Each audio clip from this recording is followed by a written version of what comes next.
Hello, and welcome everyone to a new video on your channel, Mr. Tech Tips. Before watching the video, don't forget to subscribe to our channel and don't forget also to like this video. In today's video, I will show you how to lock apps on iPhone with iOS 26. To do this, it's very simple. You have just to go to the app that you want to lock. For example, I want to lock Disney Plus. And after that, you have to long press on the app like this. And after that, there is multiple options that will appear on the screen. And if you want to lock the app, you have just to click on Require Face ID.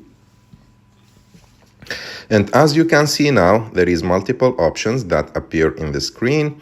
And if you want to lock the app, you have to choose the first option, Require Face ID.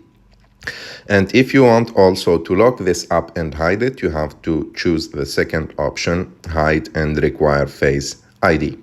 I hope that you like this video. If you like this video, don't forget to subscribe to our channel to like this video and see you in the next one.